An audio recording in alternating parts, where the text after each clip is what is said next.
안녕하세요. 이러면 들린다 22번째 시간입니다.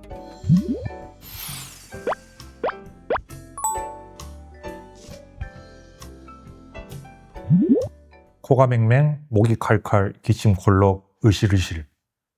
감기입니다. 미국에서는 콜드고요.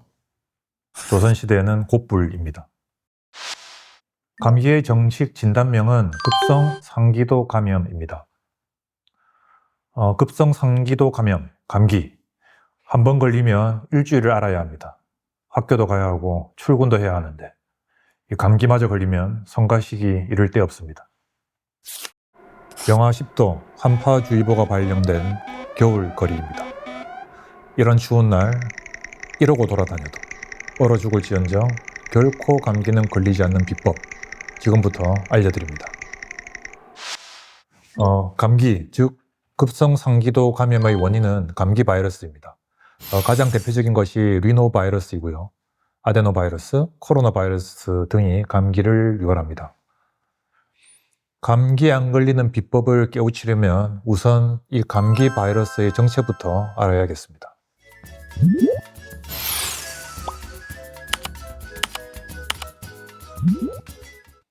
박테리아와 바이러스입니다.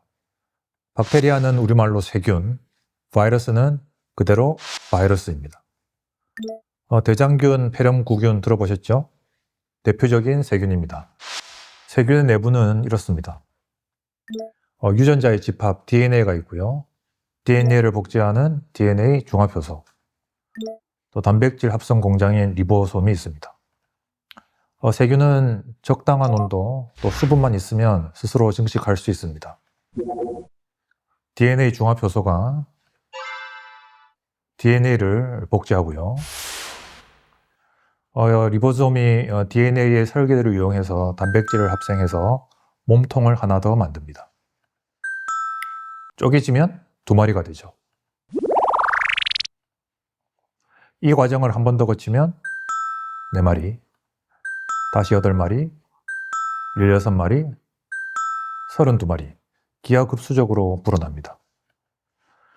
그런데 바이러스는요, 적당한 온도와 수분이 있어도 증식할 수 없습니다. 바이러스는 유전 물질만 가지고 있지 중합효소도 없고 리보솜도 없어서 스스로 복제할 수 없기 때문입니다. 살아있는 세포, 즉 숙주세포 안으로 들어가야 합니다. 자, 이렇게 기회를 엿보고 있다가 빈틈이 보이는 순간 슝 하고 콧구멍을 통해 침입에 성공합니다. 들어왔다고 다 된 게 아닙니다. 마지막 관문, 점막세포 안으로 들어가야 합니다. 이렇게요. 바이러스가 점막세포 안으로 들어가는 과정은요, 사실 좀 어처구니가 없습니다. 바이러스 표면에는 열쇠가 있고 세포 표면에는 열쇠 구멍이 있습니다. 바이러스가 이동해서 열쇠를 꽂으면 세포는 문을 활짝 열어줍니다. 이제 바이러스는 유유히 세포 안으로 들어가게 됩니다.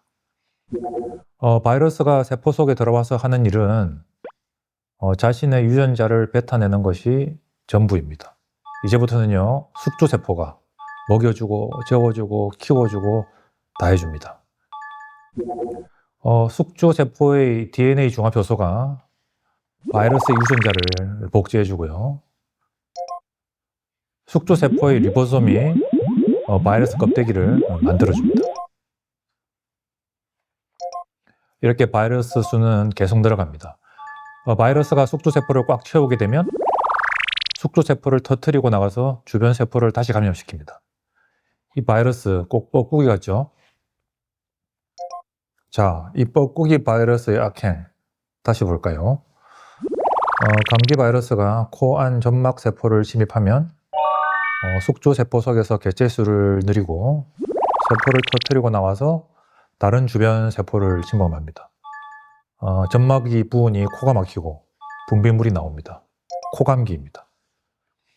목구멍의 점막세포도 감염시키면 목이 칼칼한 목감기가 되고 또 기관 점막세포 감염시키면 기침 감기가 됩니다. 그렇게 종합감기가 되는 겁니다.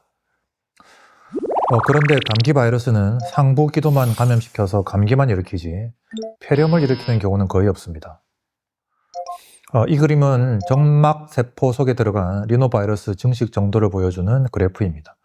가로축은 감염 후 시간 경과이고 세로축은 바이러스 숫자입니다. 리노바이러스는 사람 체온인 37도에서는 잘 증식하지 못합니다.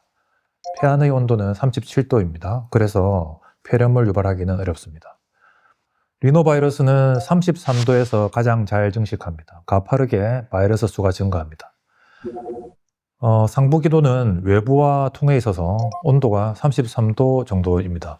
리노바이러스가 살기 딱 좋은 온도이죠. 그래서 이 바이러스는 코감기, 목감기, 기침감기를 일으키지 폐렴을 일으키지는 않습니다. 그런데 말입니다. 코안이 33도가 되는데 꼭 겨울일 필요는 없습니다. 봄, 가을이면 충분하고 여름에도 코안은 33도 이상 잘 올라가지 않습니다.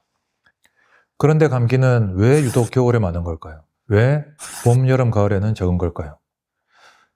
온도의 문제가 아닌 것 같습니다.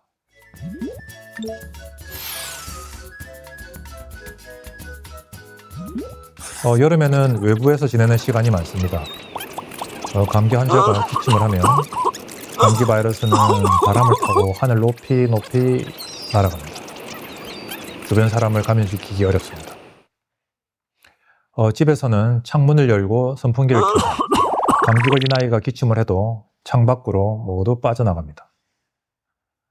여름 교실도 창문을 열고 선풍기가 돌아갑니다. 감기 환자가 기침을 해도 감기 바이러스는 창밖으로 빠져나갑니다. 그래서 여름에는 감기가 잘 안 걸립니다. 겨울 교실 풍경입니다. 추우니까 창문을 닫고 교실 밖으로 나가지 않습니다. 감기 걸린 학생 한 명이 기침을 하면 교실 내부는 감기 바이러스로 가득 차게 됩니다. 집에서도 감기 바이러스를 가지고 퇴근한 아빠가 기침 한번 하면 집안은 감기 바이러스로 가득 차게 되는 거죠. 겨울 커피점, 환기 안 되고 사람 많습니다. 감기 환자 들어와서 기침 한번 하는 순간 실내는 감기 바이러스로 가득 차게 됩니다. 겨울에 감기 잘 걸리는 건 추워서가 아닙니다. 환기를 하지 않아서 감기 바이러스가 가득 찬 실내에 우리가 오래 머물기 때문입니다. 추워서 감기 걸리는 거 아니라고 하셨는데 저는 여름에 에어컨 근처에 앉았다가 감기 걸린 적이 있어요. 에어컨은 잘못한 게 없습니다. 냉방한다고 창문을 열지 않은 게 원인입니다.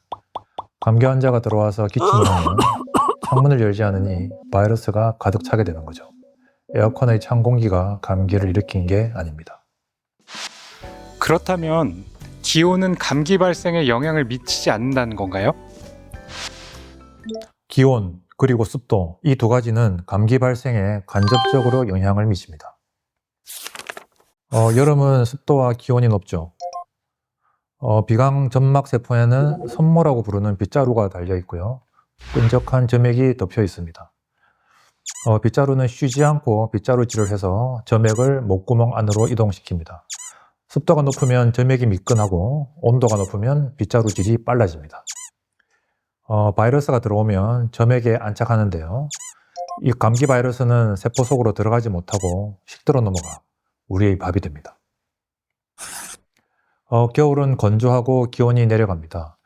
건조해지면 점액이 마르고 기온이 내려가면 빗자루질이 느려집니다. 감기 바이러스가 들어왔을 때 이동하는 속도가 느려져서 점막 세포 안으로 침투하기가 용이해집니다. 하지만 이건 부수적 이유입니다. 감기 바이러스 없이 감기는 없습니다. 환기되지 않는 공간에 오래 머무는 것, 이것이 감기의 근본 원인입니다. 창문 닫힌 실내는 바이러스 한가득입니다. 난로를 켜도 가습기를 켜도 감기 옴습니다. 감기 안 걸리려면 창문을 여세요. 그러면 바이러스가 사라집니다. 교실에서도 창문을 열어야 감기 안 걸립니다. 커피점 가서도요, 창문을 열어야 감기 안 걸립니다. 친구 만나러 커피점 갔는데 창문 못 열게 하면 밖으로 나가세요. 롱패딩 안 입어도 괜찮습니다. 혹시 지나가는 사람한테 기침 테러를 당해도 헐벗었다고 감기 더 잘 걸리지 않습니다. 롱패딩을 입으나 헐벗으나 호환 온도는 똑같습니다.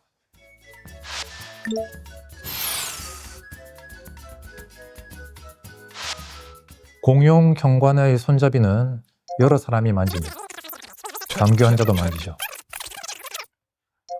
엘베 숫자판도 여러 사람이 만지고,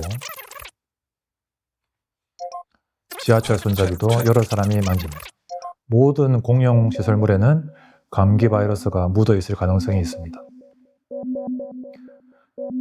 감기 바이러스 묻은 손잡이를 잡거나, 감기 바이러스 묻은 엘베 숫자판을 누르거나, 감기 바이러스 묻은 손잡이 잡으면 내 손에 묻습니다. 뭐 여기까지는 괜찮습니다. 코를 파는 순간 감염됩니다. 눈을 비벼도 이 눈물관을 통해 바이러스가 코로 들어갑니다. 그래서 코 파기 전, 눈 비비기 전에는 반드시 손을 씻어야 합니다.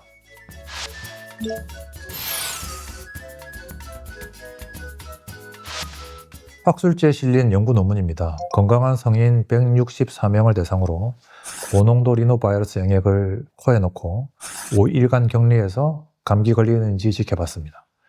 그랬더니 76%가 감염되고 29%가 감기에 걸렸습니다. 감염은 되었는데 감기에 안 걸린 사람은 무증상 감염인 거죠. 정리하면 고농도 감기 바이러스를 코에 넣으니 4명 중 1명은 감기 걸리고 2명은 무증상 감염이었다고 하는 것입니다. 이 연구에서는 실험 시작 전 일주일간의 수면 시간과 감기 발생률을 비교했습니다. 7시간 이상 잔 사람은 감기 발병률이 17%인데 비해서요, 6시간 이하로 자면 30%, 5시간 이하로 자면 45%로 발병률이 올라갑니다. 7시간 이상 자는 것에 비해 6시간 이하로 자면 감기 발생 가능성이 4배로 높아진다는 뜻입니다. 평생 한 번도 감기에 걸리지 않기는 어려울 겁니다. 하지만 기말고사, 결혼식 같이 중요한 일이 예정되어 있어서 앞으로 한 달간은 절대 감기 걸리면 안 된다. 이건 피할 수 있습니다. 첫째, 사람 많고 환기 안 되는 장소는 피합니다. 둘째, 코 파기 전에는 반드시 손을 씻습니다. 셋째, 잠은 최소 6시간 이상 자야 합니다. 오늘 준비한 내용은 여기까지입니다. 다음 시간에는요, 감기 걸렸을 때 한 방에 낫는 비법에 대해 알려드리겠습니다.